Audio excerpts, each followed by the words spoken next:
Hello mga kagala! Ngayong araw ay pupunta po kami sa Bako! Tingnan niyo po kung ano ang gagawin namin mamaya doon. Brad, kamusta ka naman siya? Galing pala ni nanay. Hello po mga ka-heartlings. Magandang araw po sa lahat.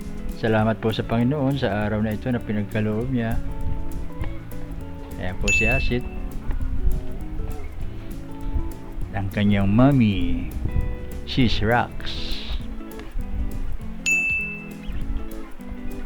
Ayan, sa araw na ito po ay birthday po ni Asit. At ang gusto po niya ay magpakain tayo sa mga kabataan dyan sa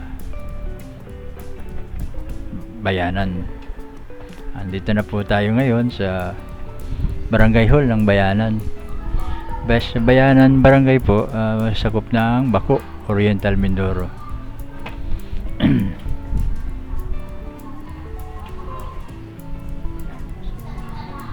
Ayan po ang may birthday. Dito po ang ating sasakyan. Nagre-ready po tayo sa ayan, pupunin na natin yung mga gamit.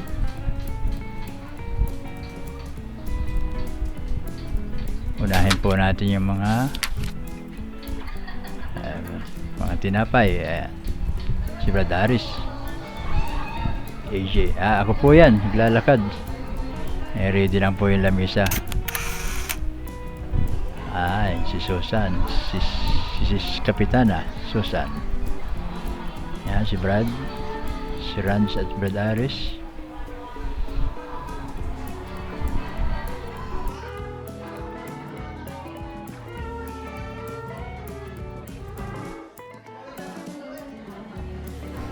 So, ayun na nga po. Hinihintay lang natin maluto yung sopas.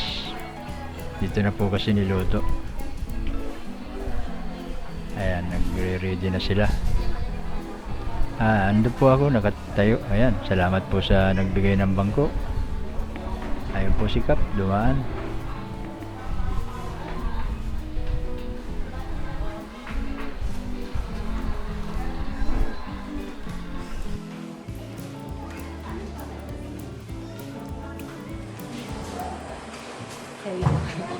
Meron kasing mga paniniwala na kapag birthday daw, Mandiyan ka rin sa center. huwag puputulin ang pansit. Para daw mahaba ang buhay.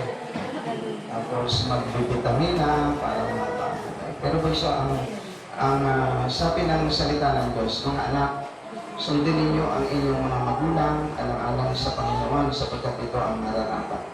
Igalang mo ang iyong ama at ina. Ito ang unang utos na may kalagid na pangako. Magiging maganda at mahaba ang iyong buhay sa lupa. Pag sinabing mahaba, hindi maraming birthday yan, ibig sabihin. Ang susi, talagang sundin, igalang ang papa at mama. Yun ang sabi. Yun ang totoong nagpapahaba ng buhay. Hindi po ang buhay. Hindi rin ang concept na hindi pinupon. Okay po ba yan? Lahat ng kamay, extend po natin sa may kaarawan.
Hindi naman siya kita doon.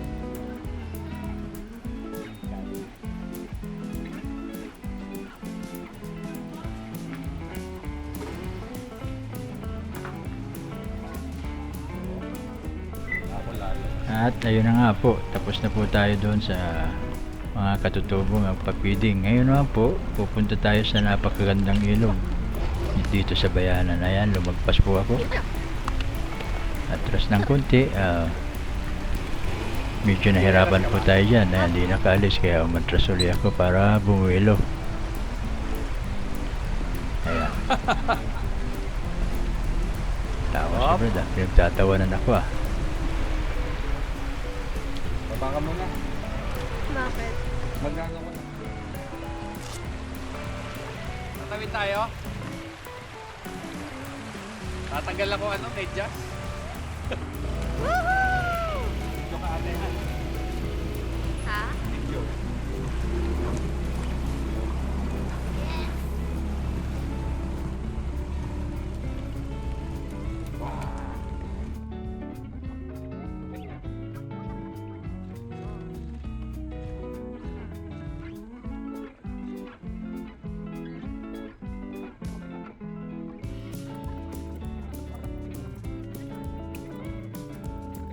Kaya nga tinatakpan ko ng tape yung tambutso niya, yung exhaust para hindi pasukin.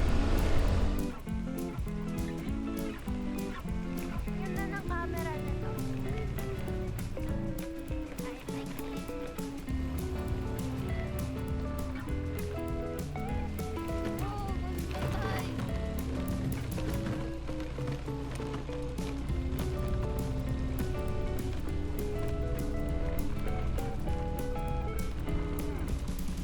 Adventure!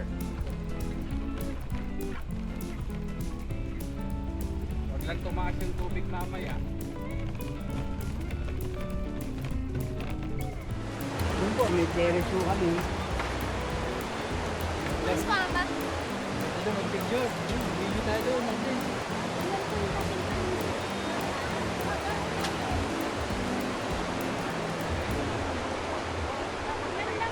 Where's mama?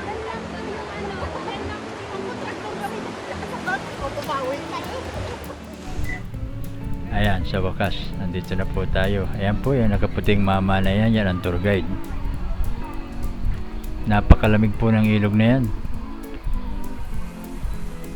Ayan, yung nakikita, pakalinaw, parang kristal.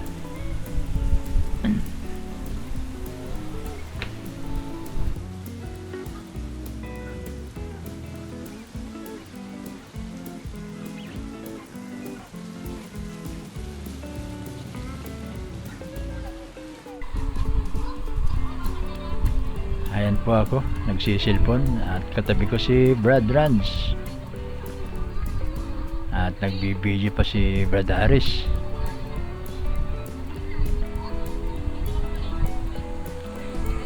Wala yata siyang balak maligo. Nakikita natin sa TV.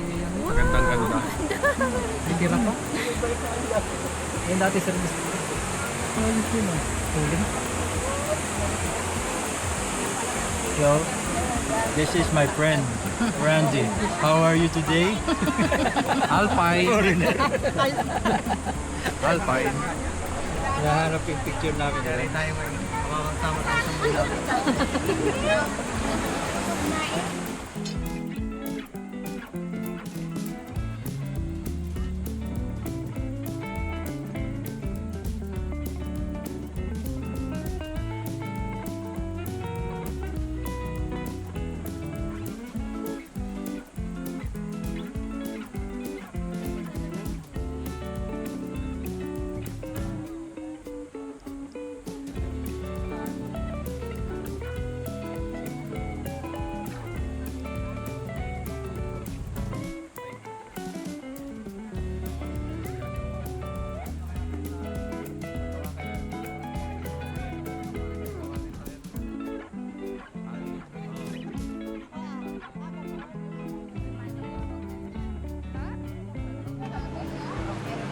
Wala na alay nila rin. Parang babae, ano mo? May stress ka na pag... Star, Alam mo pa, lalo pa babae, ano? Ako. Kasi, si ate, oh. Kaya din siya. Doon pumapasok ka lang. May tara ng mga bata. Parito muna. Eh, guys, muna tayo. Bata. Doon pumapasok kayo ng ebidensya.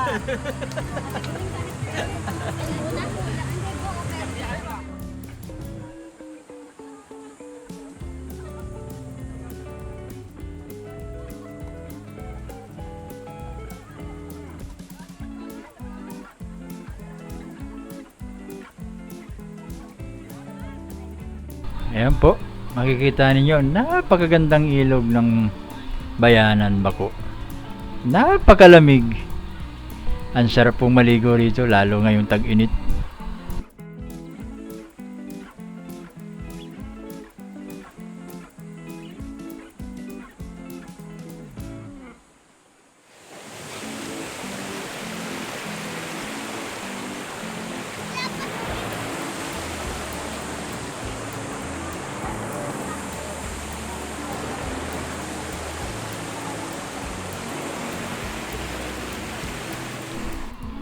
At dito naman po tayo.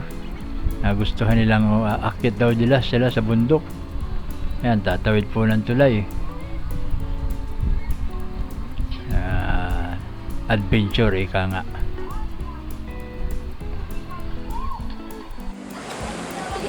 Hoy, pwede dito sabay-sabay.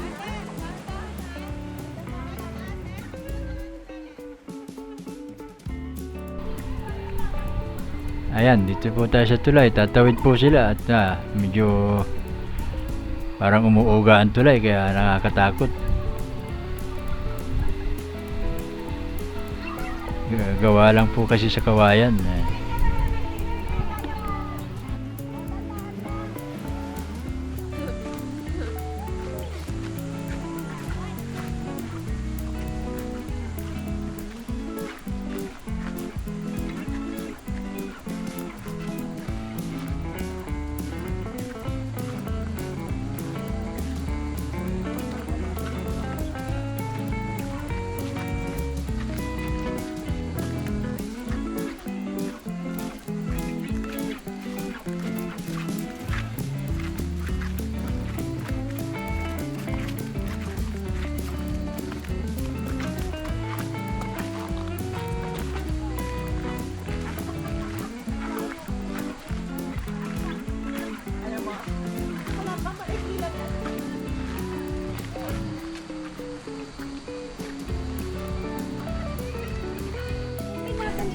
Dito na po tayo sa kabila, nakatawid po tayo sa ilog. Ito pong simentado na ito ay putol, mga ilang metro lang po ito at walang tulay. Ayun nga po, hanggang dito lang po yung ating na video. Maraming salamat po sa mga nanood.